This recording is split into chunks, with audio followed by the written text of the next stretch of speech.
se cumplen 20 años de la creación de una coalición por una comunicación democrática, una de las organizaciones impulsoras de lo que luego sería la Ley de Servicios de Comunicación Audiovisual, sancionada en el año 2009, la popularmente conocida como Ley de Medios.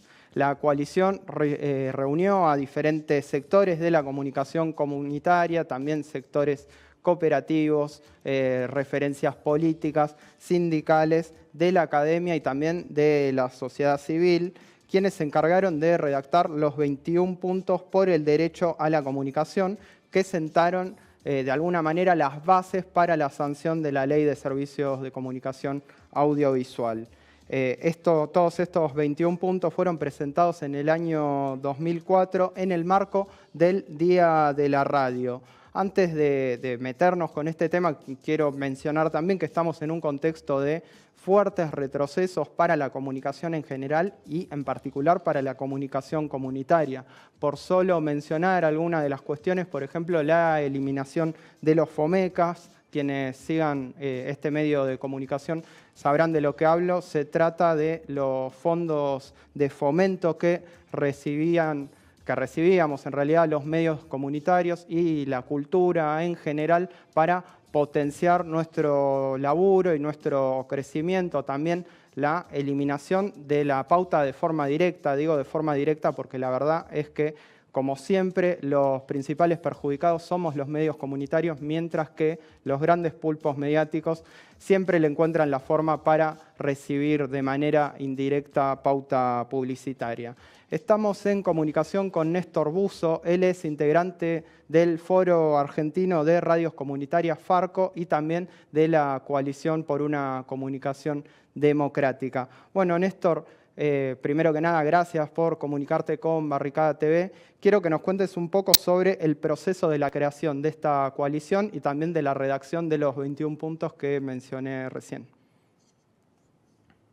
Bueno, buenas noches y gracias por la comunicación.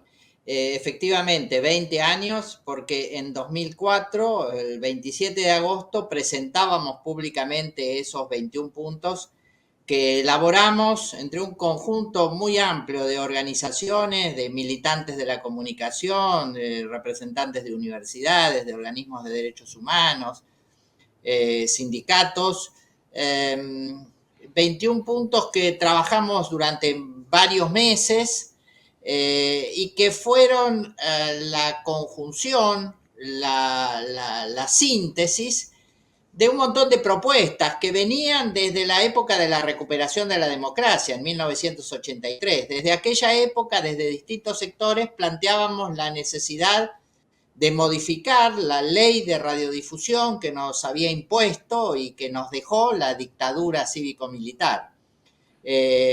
Bueno, pero eran esfuerzos aislados, propuestas que nunca llegaban a debatirse en el Congreso de la Nación. Y bueno, nos reunimos con la idea de buscar los puntos de acuerdo. ¿Cuáles serían las bases para en aquel momento, para una aplicación democrática?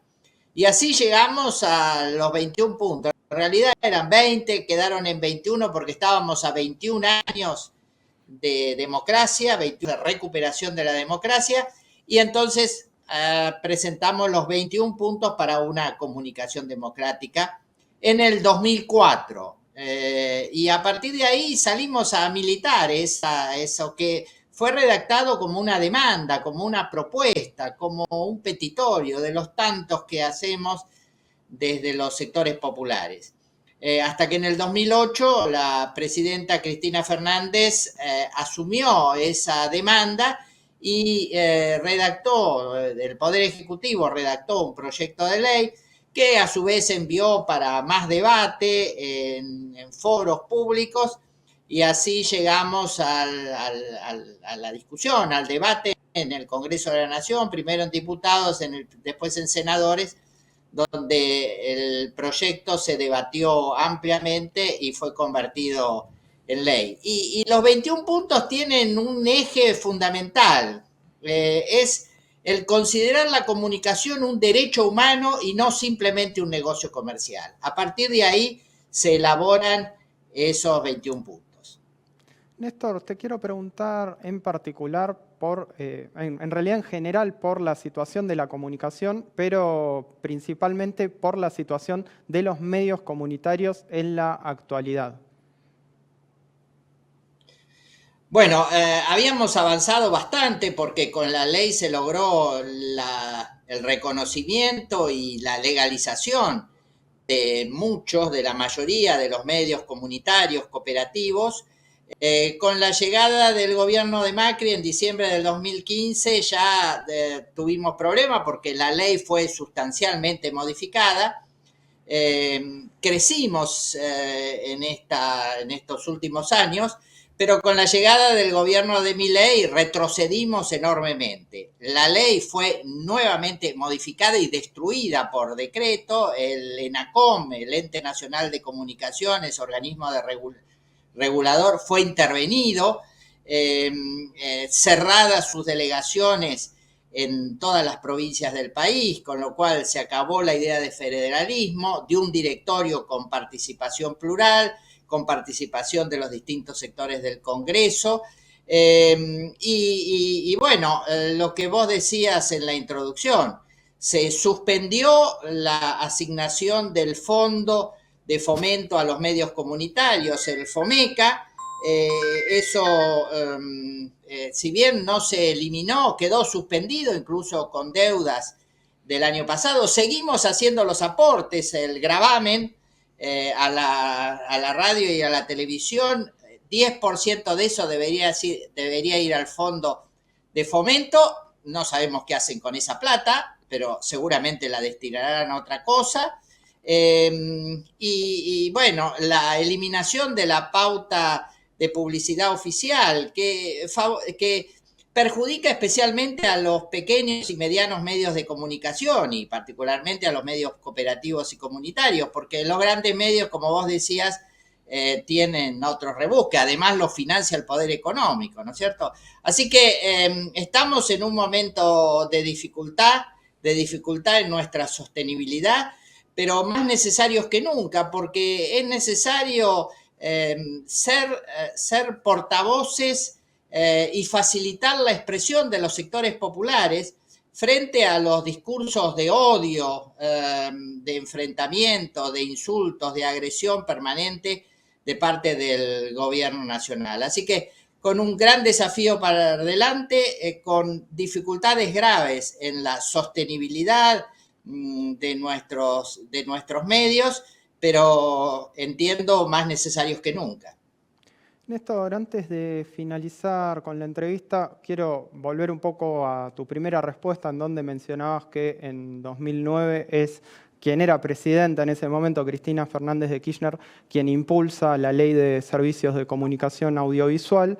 Te quiero consultar en realidad si pensás que, más allá de la llegada de Milei, digo, previo a esto, si pensás que el campo popular, o al menos un sector del campo popular o del peronismo, abandonó a la comunicación como una agenda principal, teniendo en cuenta que en ese momento, en el momento de la discusión de este proyecto, era uno de los temas prioritarios y, al menos me dirás si coincidís o no, me da la impresión de que se abandonó, después se bajó esa bandera, o al menos no se levantó tan fuertemente. Te quiero preguntar si coincidís y, en todo caso, ¿por qué pensás que se dio esto en caso de coincidir?